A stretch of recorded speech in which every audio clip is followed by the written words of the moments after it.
And a very good evening to you and a warm welcome to Newsline Live, broadcasting as we almost always do from the studios here at Dawson Street in Colombo.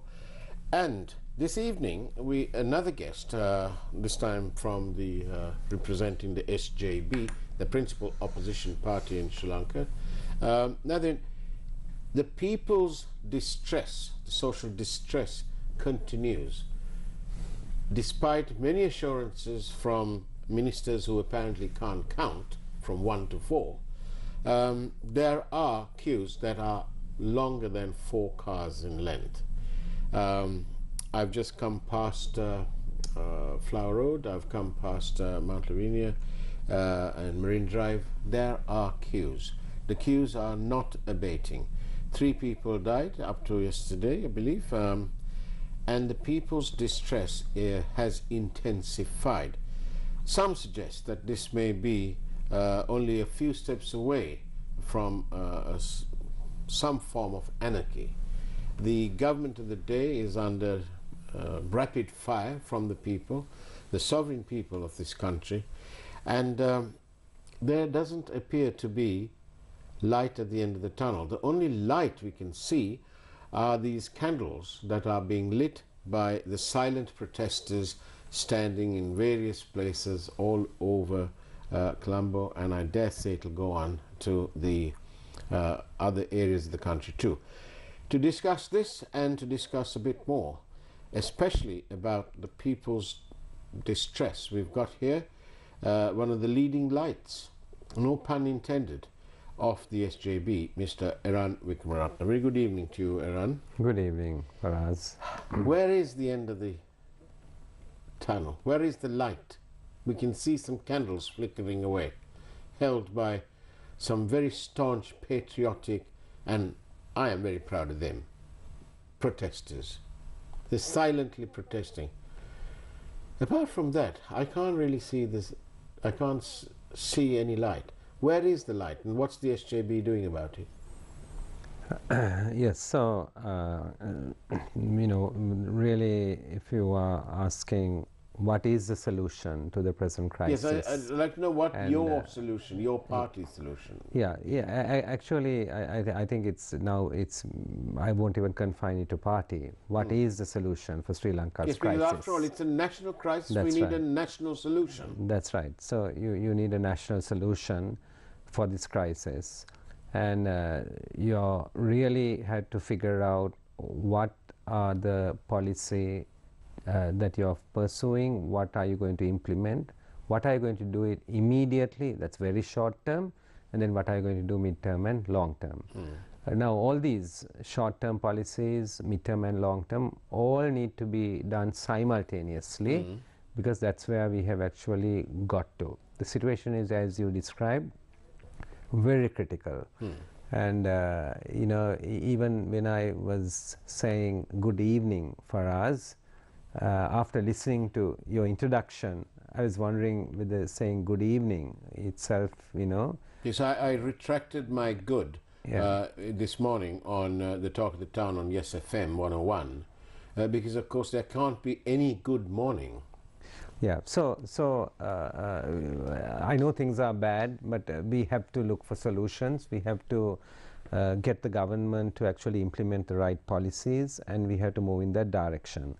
Because we need, as you said, to see the light at the end of the tunnel. Now, if people start saying, when will that be, right? It's really an open question. There is no easy answer. We can only speculate, you know, what that will be. What I could say is that certain big decisions need to be taken. They need to be implemented immediately. And we will probably be going through a difficult period, right? But, you know, I hear what you say, Mr. Wickramaratne, but I also hear that your party won't be party to the all-party conference called by the President. Isn't that a waste of opportunity? At least you can put it on record that this is our solution. Consider it if you so wish, or at least come to the middle path. For us, I must be very clear that we have been telling the government where we have disagreed with them. We have been telling the government what kinds of policies they should be following, and that process has been going on for 1.5 years. We have been doing that. And basically, none of that advice has been taken, and I'm willing to actually specify some of those things that we have been saying. Not taken at all. Give me one thing, just tell the public one thing. Yeah, so among the things that what we have been really going on and on and on for the last few months is that you don't have the dollars, you have limited dollars, and you have taken debt which you are paying. But people need to live before they can pay their debt. And for people to live, there are absolute basic essentials, like absolutely essential foodstuffs, medicines for the elderly in particular, and then we needed our oil and our petrol and diesel. Then we need our power and the energy and the electricity in our homes, right? Very, very basic and fundamental things. And so we told the government, when we were saying the government for months and months and months, to ease the burden, you need to look at the debt which is unsustainable now and basically restructure the debt. And when you restructure the debt, what you are really doing is three things. One is you are looking for a postponement of the payments. That's one thing you look for. Second thing you look for is concessions on the interest. The third thing you look for is to get some kind of a haircut in the negotiation. So we've been telling them, bring the parties around the table, have the discussion. Right? That whole debate has been focused more on about will the IMF be at the table, will there be conditionalities, etc., etc. Right? All that is relatively unimportant.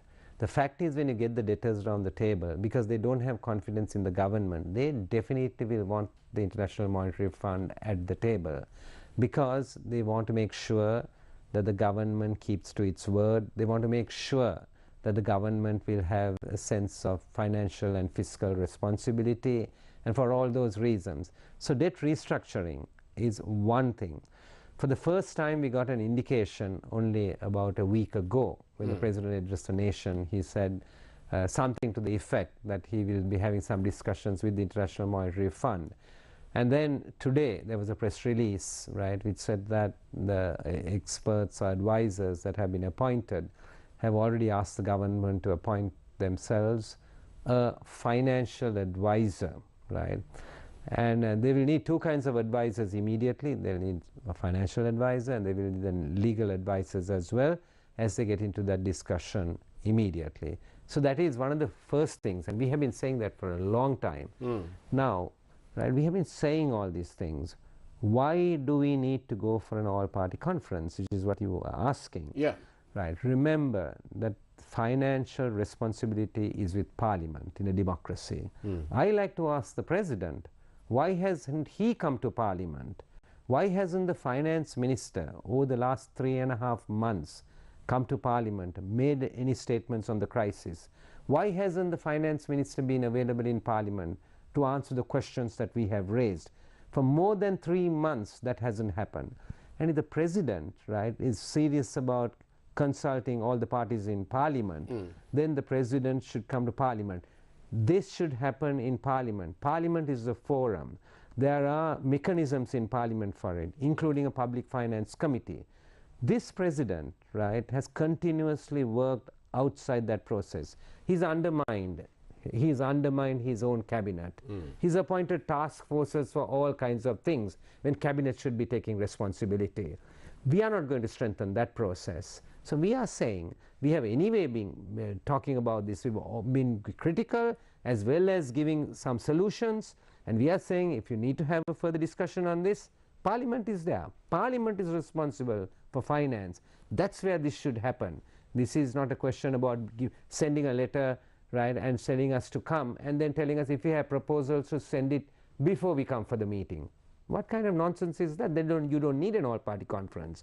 I was forced to say all of this because you asked that question. Well, I'm glad you said it, because there is this sort of misconception, as it now turns out, that the opposition, the collective opposition, are not playing ball, and that they don't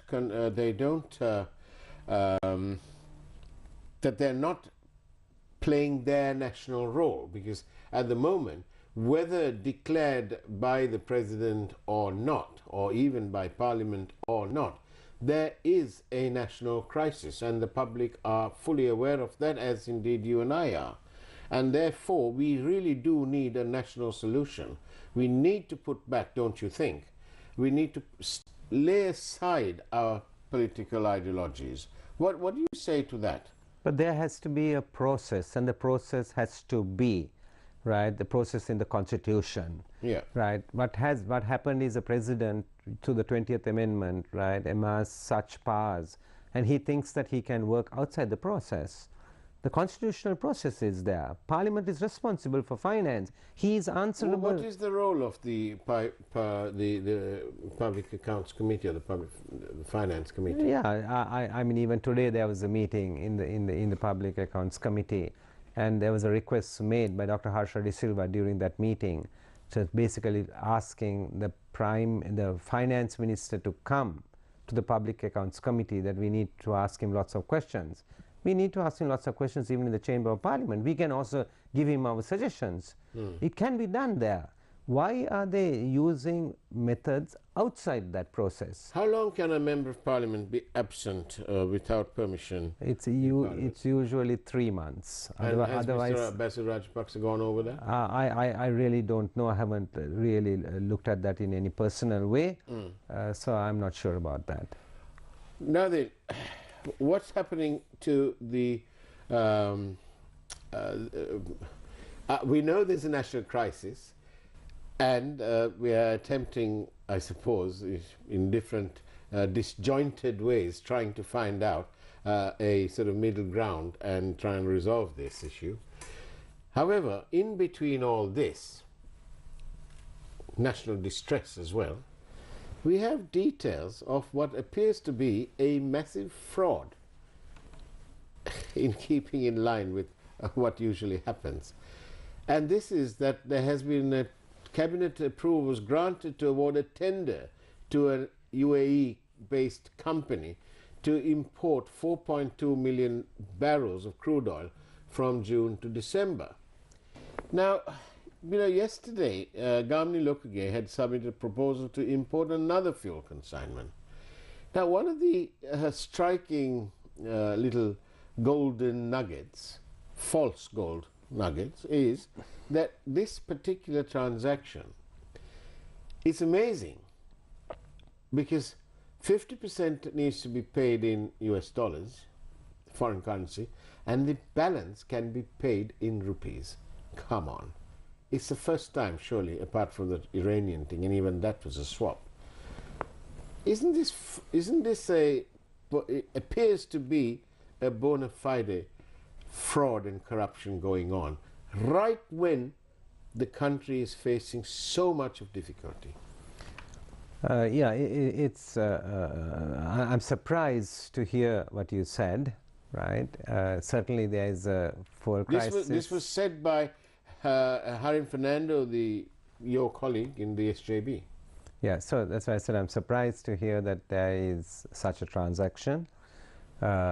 Now, the issue of getting out of this crisis, because people try to make out the case that, you know, what is the opposition solution, the SJB solution, and so forth. The first thing I want to say is, right, it's not the opposition that should be putting solutions, it's the government. The government is the executive of the country. If it cannot do its executive job, it should quit and let others do that executive job. But having said that, I would say is it needs to do the debt restructuring for sure, and it needs to get on with it. When the exchange rate has been artificially managed for a long time, we have been shouting and screaming about that. There's nothing for us to go in an all-party conference and say that. I have said it even on this program previously. Are you saying that Basil Rajapaksa, as Minister of Finance, is dodging coming to Parliament? I don't know what the reason is, but certainly he's not there to be answering these questions. Doesn't his deputy take questions? Yeah, but why do you need the deputy? Then you might as well make your deputy your finance minister. So people who have taken responsibility should be answering the questions. So the second thing apart from debt restructuring is the exchange rate. I've argued even here that an exchange rate should be a market rate. A government should be selling a dollar at the same price it's willing to buy a dollar. It's now floated. Right, that's right. So now, because you have kept it for such a long time and you do it, what's the immediate impact? The immediate impact is a huge devaluation, really a 40% devaluation.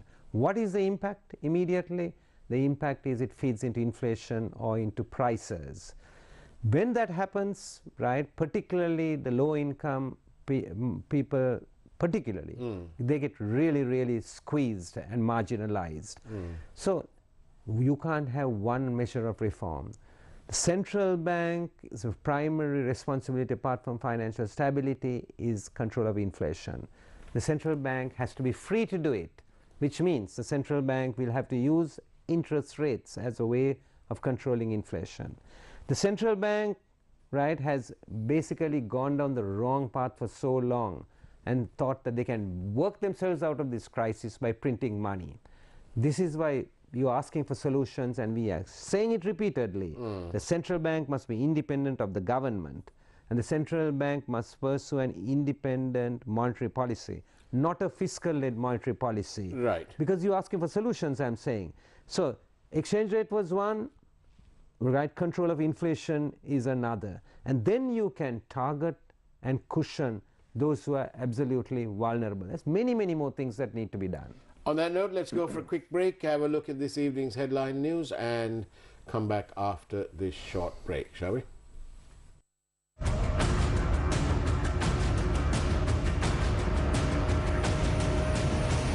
News First, Newsline with Faraz Shaukat. Valuable Finance, best finance company.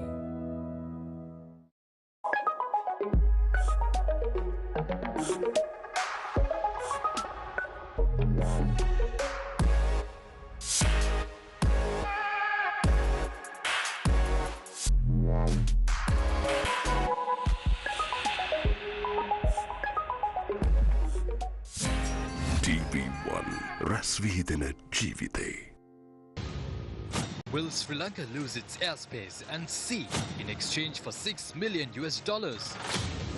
The wait for essentials continue.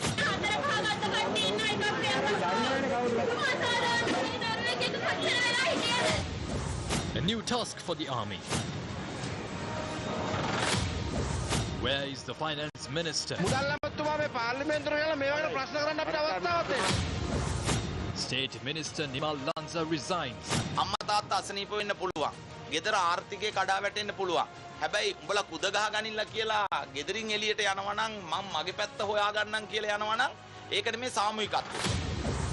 A warning leads to a murder.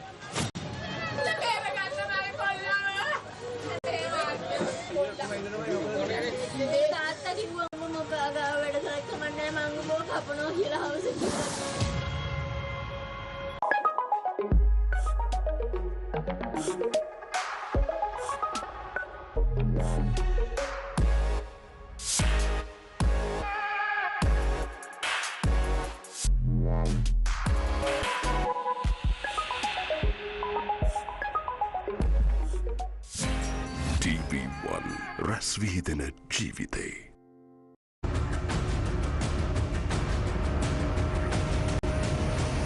News First, Newsline with Faraz Shaukat. And welcome back to Newsline Live. I'm in conversation with the SJB Member of Parliament, Mr. Eran Wickramaratne.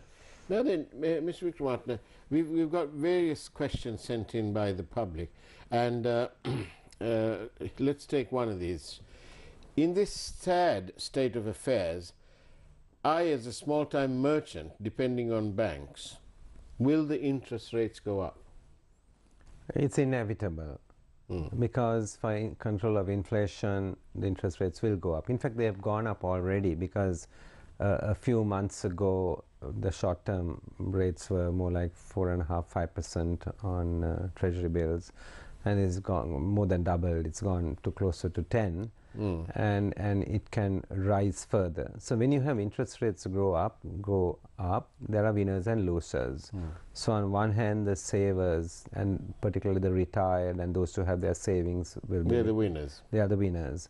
And the losers will be generally, businesses and so forth, because their finance cost goes up, and then they have to pass it on into their product costs, and then the product can become less competitive. So there are winners and losers in Another this. question. Yeah. Will the US dollar rate, which is now around the 275 mark, will it become 300 soon? I would not like to speculate on it, but I can say this, that ultimately for the dollar to stabilize, right, the central bank will also have to build its reserves. Its balance sheet, right, needs to basically become positive. And to build those reserves, it's not going to be, a thing that's going to happen in the very short term. So it will take some time for it to happen. So that I would say is on the minus side. But on the positive side, I'm hoping that the dollar inflows will increase, because exporters who held back their dollars over the last several months, right, will probably start sending some of their dollars back.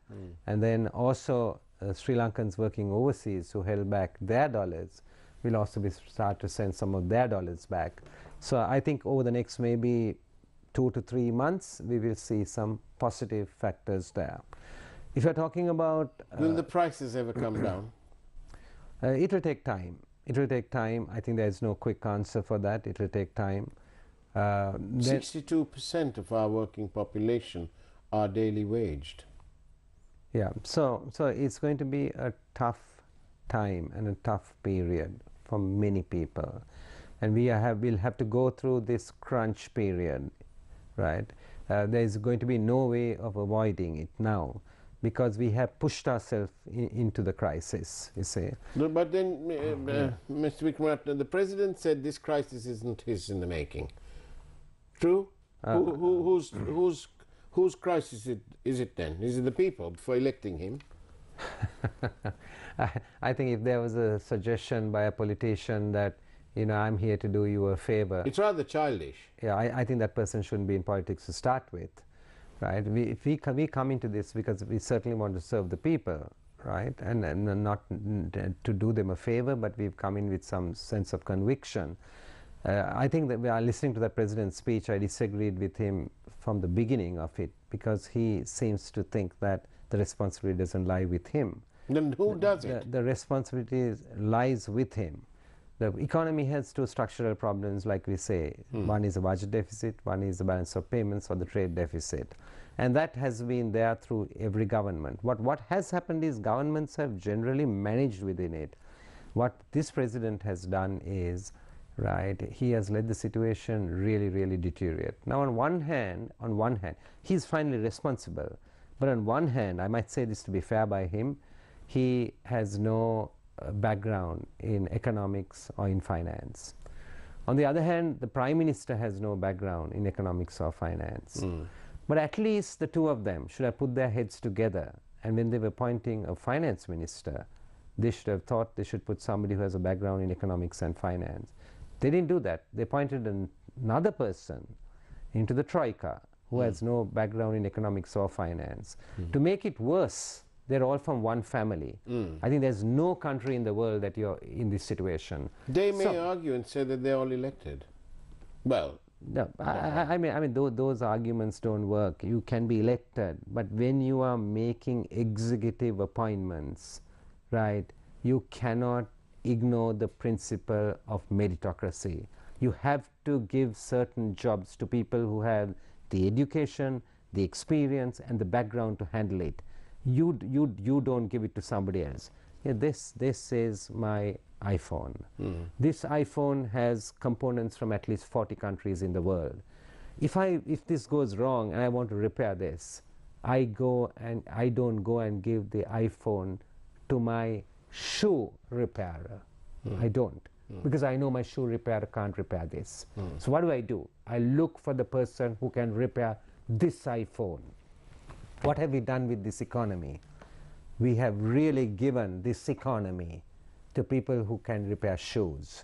That doesn't work. That is why I said every president doesn't need to be a specialist in finance and economics, but he has to have the sense that he needs the finance minister or people responsible for finance who understand the subject. He needs to make sure his advisors who understand it and is giving him the proper advice. That is what you call common sense.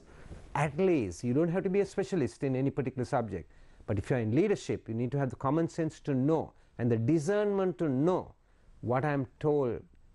These are the options. Which option should I pick? Now, in 2014, during the campaign for the presidential election, the opposition were as one.